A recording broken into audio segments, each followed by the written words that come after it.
Good afternoon. Welcome on in to the afternoon edition of From Day One. The courts are in session. We still have Father Skeptic, Team Mike, and Ben along with us, and we're still in courtroom 3B, where we left off from yesterday.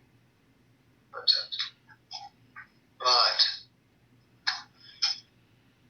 there's a strong mental health component to this. Christine, you did send me that information immediately after our last session. Did you find it, Jordan? Deborah? No. Can you forward that to me? I don't know if Dave. I'll forward it to you. Thank you. I was like, I can get back in my email. For some reason, even though I've downloaded everything, I'm having a hard time accessing it with the blocks that are here. Now, part of the problem is there have been reconciliations. But he doesn't have to put up with this.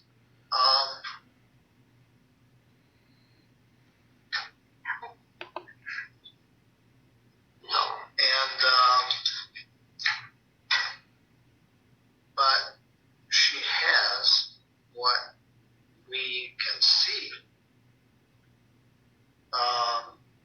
Generalized anxiety disorder, obsessive compulsive disorder.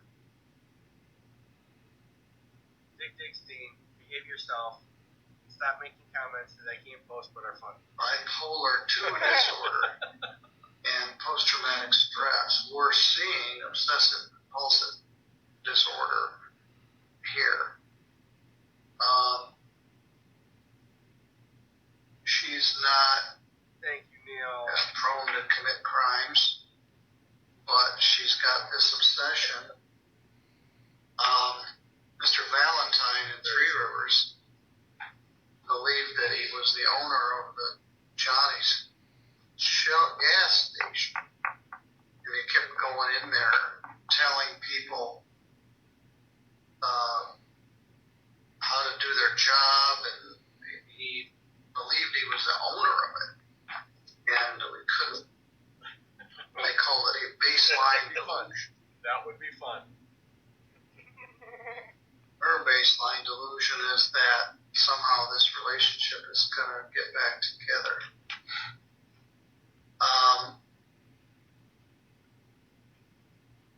I wasn't clear, Christine. She had an appointment June 17th, June 20th, or July 20th. I wasn't clear. Did she keep that June 17th appointment? I think, I'm having trouble accessing mine, but I think they moved it to the July date. I think that's what I sent you. Let me try to access it from my, I will give you a little heads up. He does bring her back to finish this. Okay. Because the Oakland one doesn't have a date on this letter, so. The letter's dated. Oh. Or what is D-O? Date of verification?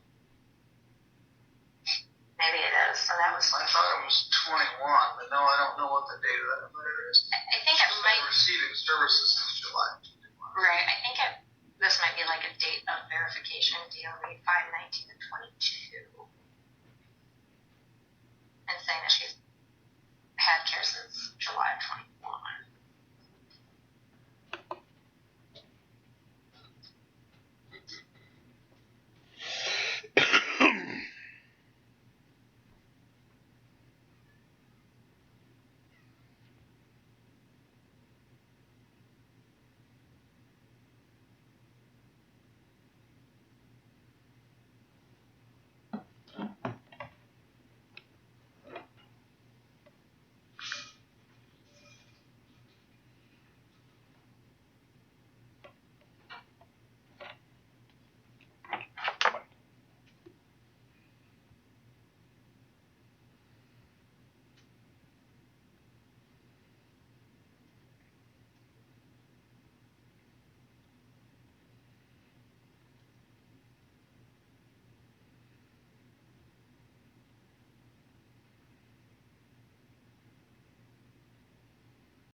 Sorry about that. I thought I had the table queued up.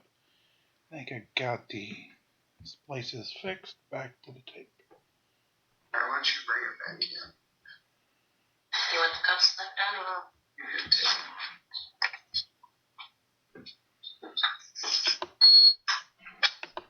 I have a failure to communicate, as Charlie Martin said in Cool Hand Luke. Good reference, Your Honor. Reference. Fantastic. But we're having a failure to communicate here. All right, welcome back. I wanted you to cool down, and I wanted me to cool down. People think that if you're a judge, you're really smart, or maybe you ought to be. Have the answer to everything. Well, I mean, some people do, but attorneys don't. And Nice. I don't have an answer to this. Miss Weiler, you're not repentant. You're not inclined to stop. You've got new criminal charges pending. Did you have a session with Oak Lawn? Have you actually met with them yet, or they adjourned the June session to July? My psychiatrist I saw on Friday. As far as the therapist, they kept rescheduling. All right. What is your psychiatrist who prescribe your medications? Yes. How long have you been plugged into Oak Lawn? Since last summer? Yep, since last July. Are they aware of these criminal charges? Yes. All right. Obviously, you can't continue to call him hundreds and hundreds of times. No, I think after today I'm just done. Well, I said this to you last time. I said, you don't. Anyway, I just want to make note that Dick Dickstein tries to make up for several inappropriate funny comments, but with this touching. I appreciate the effort. I do. Mikey. Deserve this. I can't wave my magic wand and make people want to be in a relationship. He does not want to be in this relationship. He wants to move on with his life. You deserve to move on with yours. But this is unhealthy for everybody involved. And so she's newly single, directly No, Skeptic. contradicted my word. Go get you some. No, thank you, Because Skeptic. you could not. I do apologize. And then you came up with this lackluster defense of prove it was me. So no, it was only you on 61 of the cases. 2 of them we couldn't prove it was you. Obviously it was you.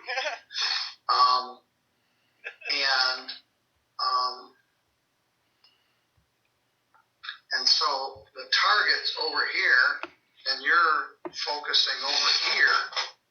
And Yeah. What she's saying is the psychiatrist appointment on the 29th. That was Friday, and then the 30th is when this incident happened. tell me about getting laid off at Cruiser RV. Our company-wide, we have 5 or 6 plants.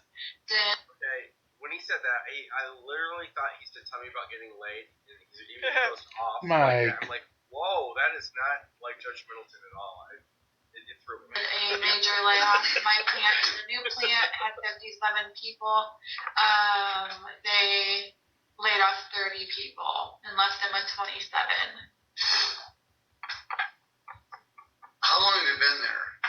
2.5 years. Have you worked in the RV industry before? Yes, You work on the floor or you work in the office? on the floor. Cruiser has a good reputation as an employer. They have a reputation as paying a good wage. But the RV industry does this. They're boom and bust. And about February and March, they're going great guns. And about July and August, people get laid off. You were on rate, I think you told me? Yeah. What were you bringing home a week? I was bringing home 9 to 1,000, approximately.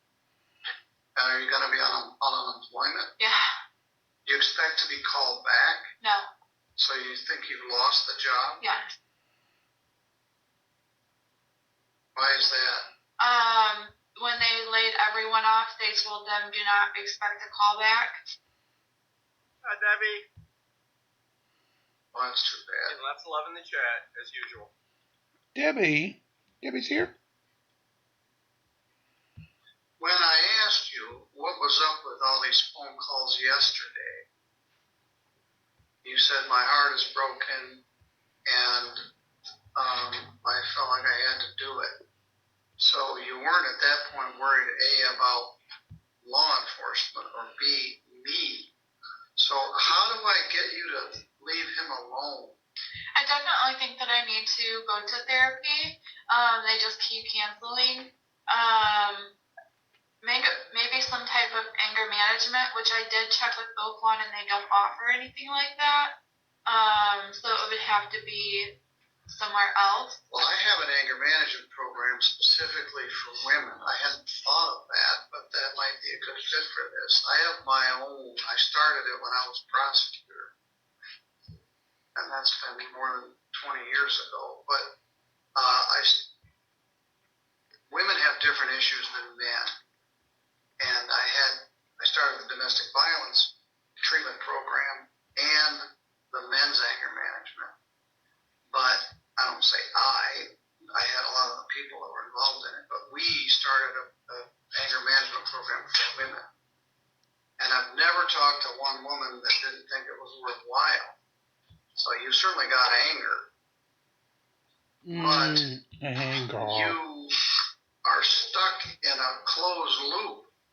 You're like a hamster on a wheel and you're running around and around, and the faster you go, you don't get anywhere. Right. You need to get out of the wheel and take your life in a different direction. And that's the anxiety and the depression. I don't know if you know much about that, but that's basically my mind 24 hours a day, keeps me up at night, stops me from eating. It says you also have insomnia, so you don't sleep well either.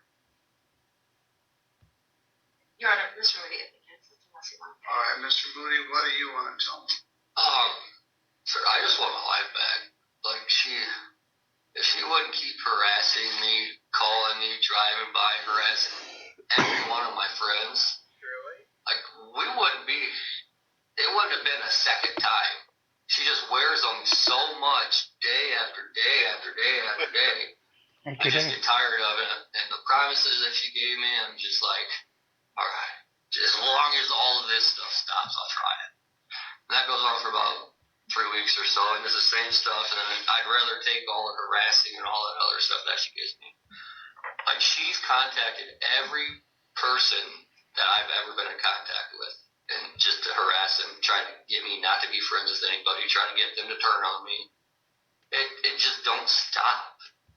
Like, I got a 6 and 11-year-old at home. I pull my shades all the time, make sure my doors are locked.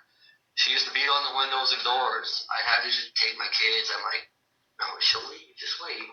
How do you explain to them that it'll be okay in a minute? My phone rings. It's to the point we're in the car hooked up to my truck. My oldest one will go 3, 2, 1. She calls back and she hits decline again. 3, 2, 1, and she hits again. Like, I can't keep keeping these kids around this. Something drastic has to happen for her to finally get the picture. Christine, any last words?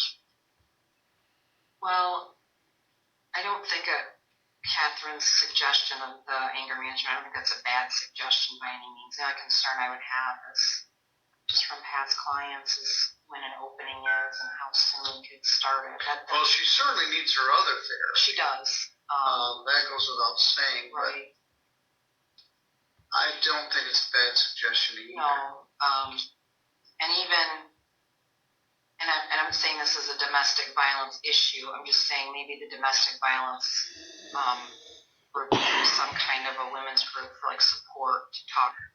I love that. I'm not saying this is a domestic violence issue because that would be prejudicial to my client, but it's a domestic violence issue.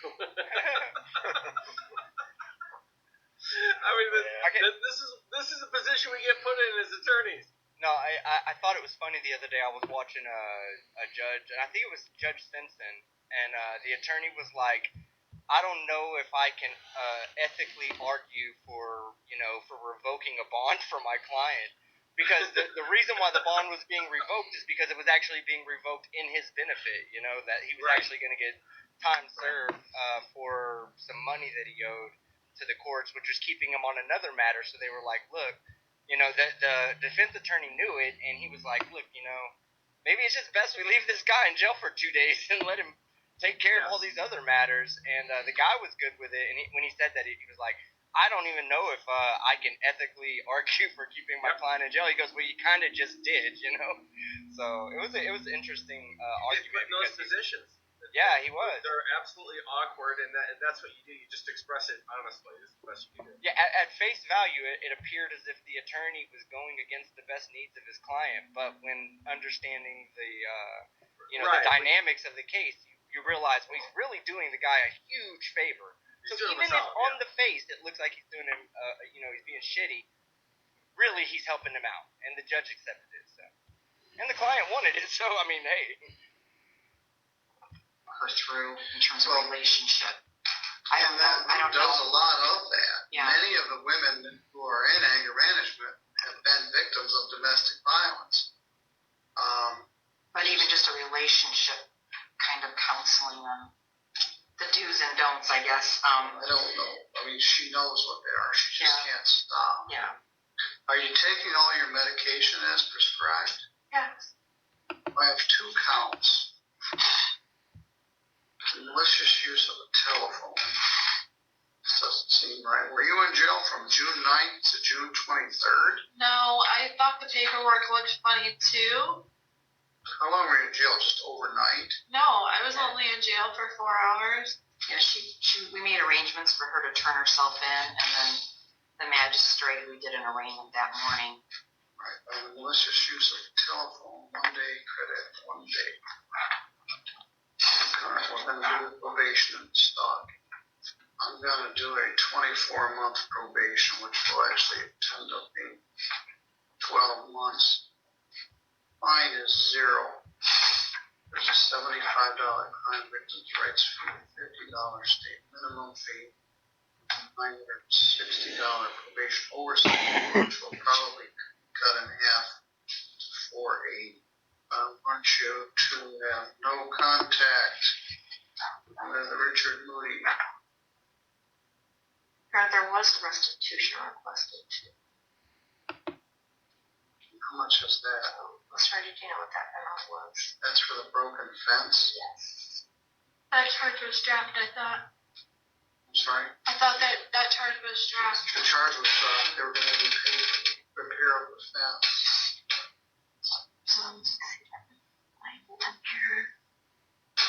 It's literally like 4 inches Mike, at the top with an old rickety I want to ask you a fence. question. It's So not just like now, Yeah. he said that charge was dropped, and he said, yeah, that charge was dropped. And sometimes I hear them say they drop charges or reduce charges so that civil liability can be applied. Is that kind of what happened probably, is that she did something malicious and they dropped the criminal charge so that there could be a civil claim brought against her? I doubt it. I doubt it because she's uncollectible on the civil front. I've always wondered why they say that. Why they go that? Why are we reducing this charge? Is it for civil liability? And they say yes, civil liability. Yeah, their best defense is that they're pathetic. They're generally judgment proof. The reason why charges are mostly dropped, and Ben, you can chime in on this as well. But the reason I see charges drop mostly is because they have a better charge that they're going to get a conviction on, and they don't want to mess around with all of it. Okay. And a lot of times these cases are overcharged. They'll throw in, a lot of charges. It's a negotiation technique, really, in my opinion. Yes. That's okay, you want this? All right, we'll dismiss this charge. We'll dismiss this other case if he, takes a deal on this one. So that was classic. That was literally like you asked a good, intelligent question, Team Skeptic, and then you got you literally got a pure like civil attorney perspective and then a criminal defense attorney perspective to the same thing. Good. You know what I mean? We rock rolls. Yeah, no, He said, well, I'd characterize it as an overcharge. Okay, let's go with that. But true. No, judgment proof. That's the first thing they teach you in law school. Never sue poor people. Right? I think that's the first thing day one. Yep. I've never been it's sued. just so. funny. We're just like animals of like our of what we do, and that's exactly what we were responding. Yeah. I was maliciously tearing the fence apart. $100. How will you? So 100 is this like Go out with a mental health, sign a release. at least it's $100 for the fence panel and then labor to install. How do you want to factor in labor? You want to do $100 for the panel's fence as restitution. Here.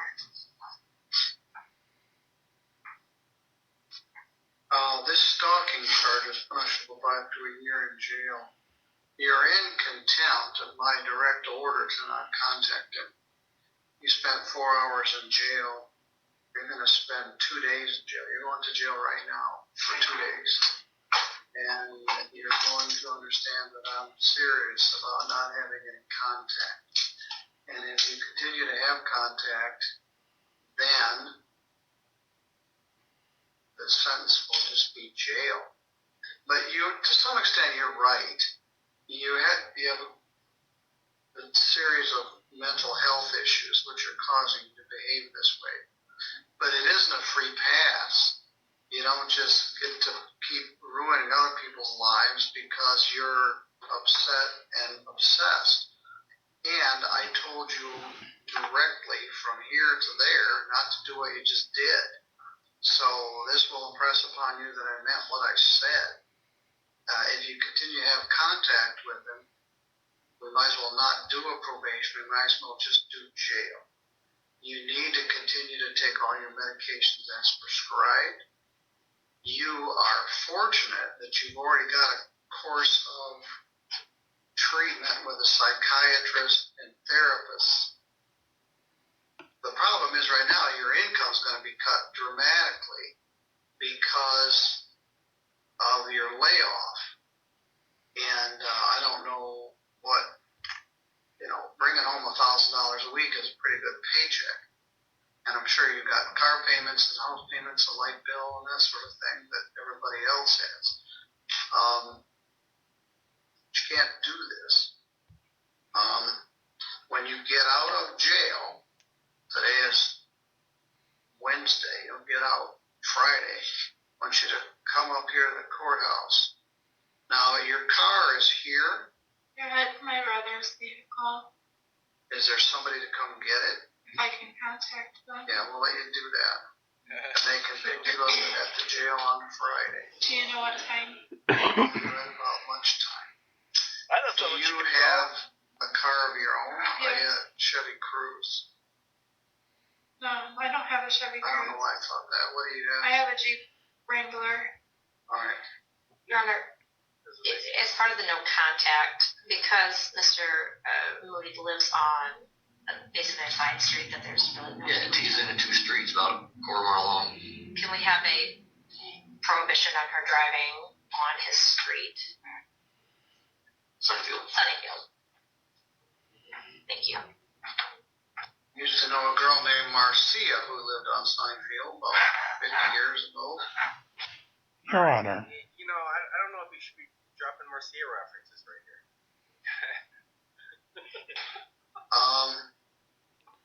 All right. I'm not hanging any jail over your head. I'm just doing 2 days credit, 2 days, because I'm going to leave myself open-ended. If you continue to violate the probation, then we're just going to have a PV hearing, and the sanction will be jail. And it's disruptive. It gets you off your medication schedule. I thought about just 1 day. Is there anything that we could do to drop it to one day? No.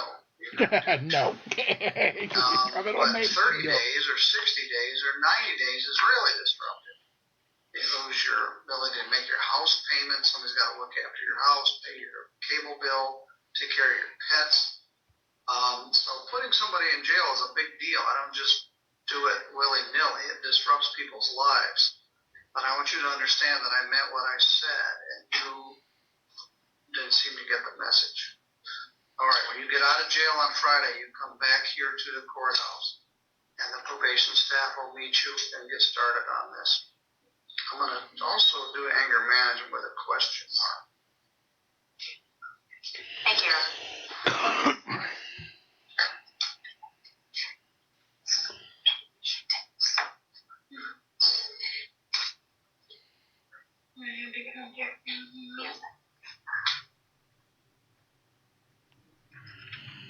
Well, there you have it. Is that it? That's it. That's great, man. I love those dramatic ones. I think that awesome clip that you brought with you tonight is from the same call. Yeah, no, it is.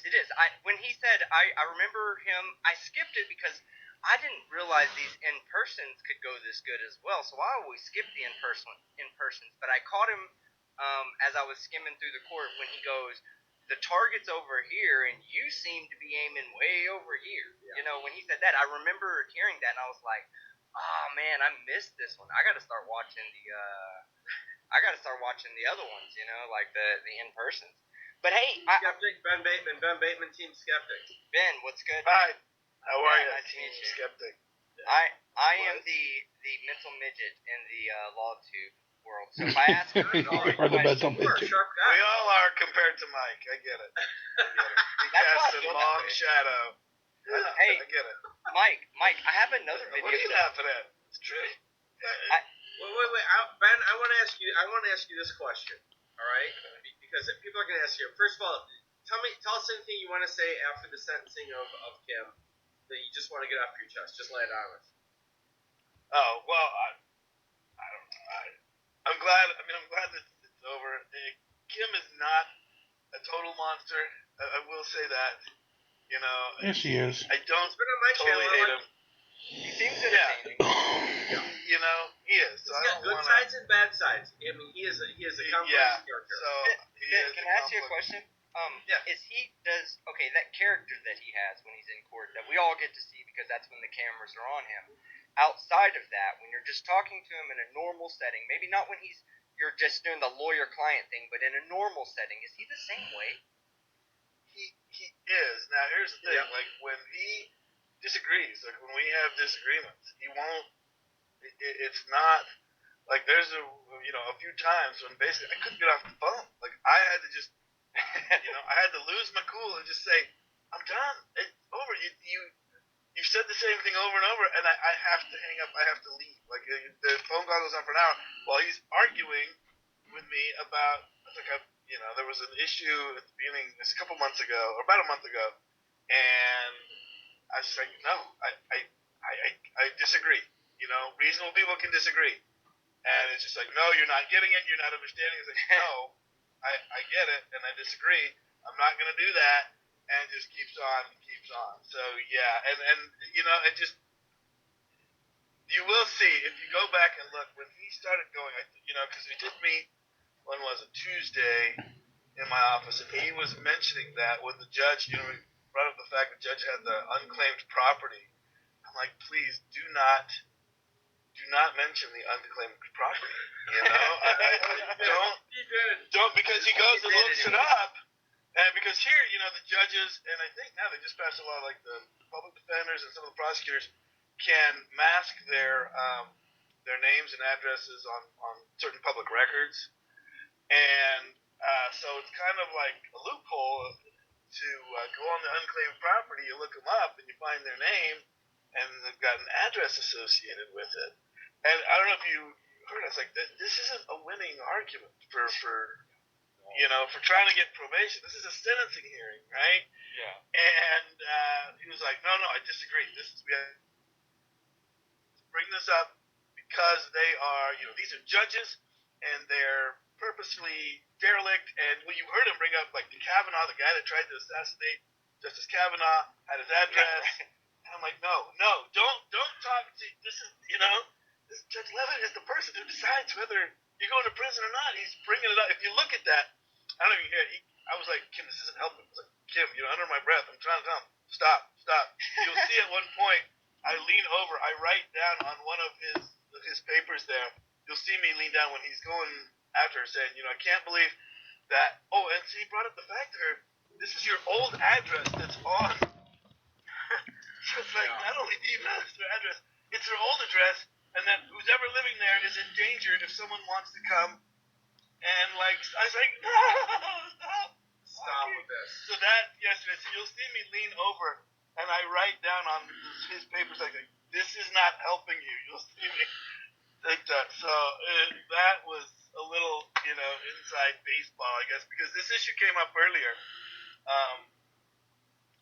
After the verdict, when we had the hearing on his custody status after the trial, the cameras were off. I think Alex and Brittany had gone packed up their cameras there for our Nevada judges. He mentioned to me, and the prosecutor overheard it. He's like, "Oh, hey, we didn't mention this. A lot of these jurors have unclaimed property. Like, don't mention. Do not. No, we're not. Just stop. Shut up. Don't contact them." Anyway, so the prosecutor's like, "No, get the judge out, and I want another condition that he can't contact the jurors." To let them know that they have unclaimed property, or send them letters, or go to their house, or whatever. I don't know. I don't think he would, but just that, but see, reason fair to him, he honestly, I tell him, it's creepy. People don't like it. You don't like the fact that you're looking them up and you know where they live. He's like, "Oh, no, I disagree. This is very helpful. Wouldn't you, that's really helpful." And I think he believes that, and it's just like, no. I saw him interrupt you mid-argument, and he wanted to tell you something while you were talking to the judge, and making a lot of sense, I might add. He stands up and has to whisper something in your ear, and you're like, okay. Okay. Yeah, I can't remember what that was. It doesn't matter. All right, here's my question. He has his appellate attorney. Yes. So there was you and his appellate attorney, because you're not handling the appeal. He's probably going to go after you, or whatever, the usual stuff. Right. I'm not even making a thing of it. That's just what happens. The appellate attorney is sitting there. He doesn't say anything, which he shouldn't hear. Right. Do you happen to know the appellate attorney? I knew who he was. We did speak. You're not close. No. Did he? I won't say. I won't ask for specifics, and you can't disclose them anyway. Did he say, "Hey, can I talk to you and get a sense of what I'm dealing with," or have you had that conversation or no? We had a brief conversation before. I was like, "Look, he's gonna want to, bring up some." Well, I said, "Look, he's already, because he went, this is what, he filed some things. When they told him don't file stuff, he filed some things in this case, and you saw at the beginning of the hearing, the judge is like, no, these are fugitive documents. I'm not going to entertain them. I'm not going to listen to them. They weren't filed by your attorney. You're represented by counsel. These are, what they call fugitive documents. We're not going to listen to them. So that's it." So I did, I told him, I did tell him, "Hey, look, he's already started the ball rolling, and I think he's probably going to want you to look at what he's got and see if you want to adopt his thing." I don't, I said, just, I know that because he had mentioned that to me, that, the attorney was, so I'm like, well, look, he'll look at him, and he's going to run the show.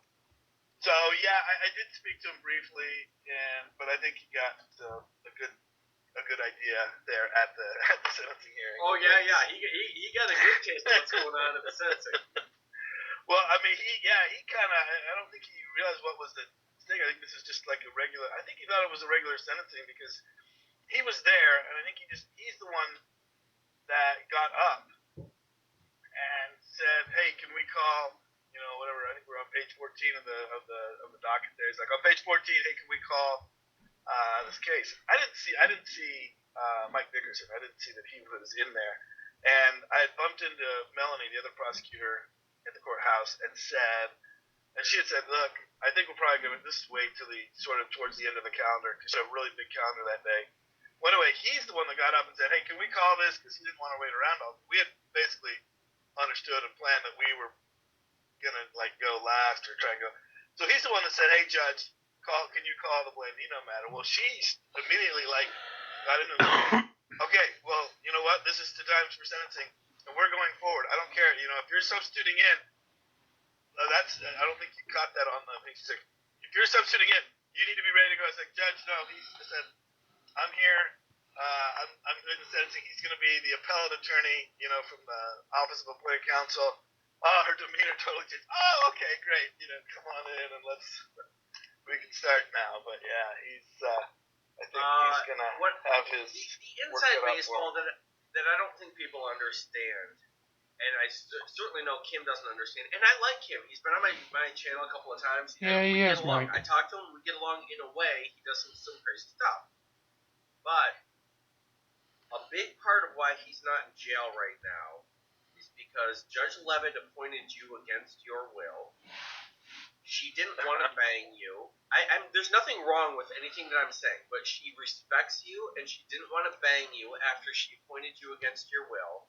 And this is why he is, by a whisker, not in jail right now, as we speak. That's the truth. Yeah. And I think part of it also is that he does like I said, the redeeming quality there of caring for Evie, the lady that he cares for. You know, he is her caretaker, and he does a good job. You know, I know it was brought up that he's, you know, I think, I don't want to mention that, but he does a good job, right? He does, and he's very sincere. I think they're good for each other. And I personally think that was a major factor. You saw it when she finally sort of forced him, like, speak to the issue of sentencing, not all these other things. When he finally did, and he got, like, the first time I've really seen him show some true kind of emotion talking about her, I think that was, you know, a point in his favor for sure. And I think that when he did kind of choke up and started talking about her, and I think that is also certainly was a factor, I think, in him getting probation. I mean, this isn't a violent crime. I don't think he really ever threatened, you know, violence, and he doesn't really have, you know, he has his record of the kidnapping, but it's not, you know, this isn't a windowless van grabbing someone off the street. This was his kids, and you heard the prosecutor kind of go through that story. Right. So, you know, he doesn't really have a long criminal history. So, I mean, he normally, that's one of the reasons why, you know, I started saying, hey, let's separate our, you know, our personal feelings, you know, whatever you think, you know, look at this objectively, because, you know, he said things about all of us, you know. I still, you know, what he says good things, and quite frankly, I'm sure he will now sue you, but he says good things about you as well. Yeah, and he did thank me afterwards, after the hearing yesterday. And, he says good things, you know, but I mean, to me privately that nobody would hear. Right, I mean, I'm being honest. Yeah, and I think, what was I going to say? I lost my train of thought. But I think he's, Ben, you're allowed. You know, we'll see. I think hopefully he'll kind of learn from this and fly right on probation. I don't really want to necessarily see him going to prison, but I think I think the odds of a violation are high, but that's not anything that you. No, I mean it won't be. Yeah, you did what you were dealing with. I was about to say, if you were a betting man, you know where you'd put your money. Mm-hmm. You know, so I think he does have. I didn't realize that the prosecutor said that Federica, the victim, had moved away. I didn't realize he moved out of state. Oh, I didn't know that either. That's what the prosecutor said, that he had moved out of state. But apparently, Kim has a federal lawsuit against him here, so we'll see. I'll be curious how that pans out. All right. Well, thank you so much for coming on, Ben. I appreciate it. I'm going to do some super chats. Team Skeptic, and anybody, you guys can hang out, you cannot, but I'm just going to catch up on the super chats. We had tons of fun. It was awesome to have you. All right, thank you, you guys. You have been awesome. And that is where then we will cut our first episode of the afternoon away. Of course, come on back in the evening for our auditors, frauditors, soft sits, and Karens as per norm. And of course, Art Bell with the next section of EVP and robots in the overnight. Until then, please make sure you do like, share, and subscribe. You help get us to the goal of 50,000 views, 1,000 subscribers. So Boxy sends those nice red packages we can send all to you. And of course, Google puts us on the algorithms. Coinbase, Ibotta, Game.gg, drill on those. And until next time, like, share, and subscribe. Be kind to one another and release the Krakens as we march along this afternoon and every afternoon here from day one. Have a great afternoon. We will see you all tonight. Thanks for watching.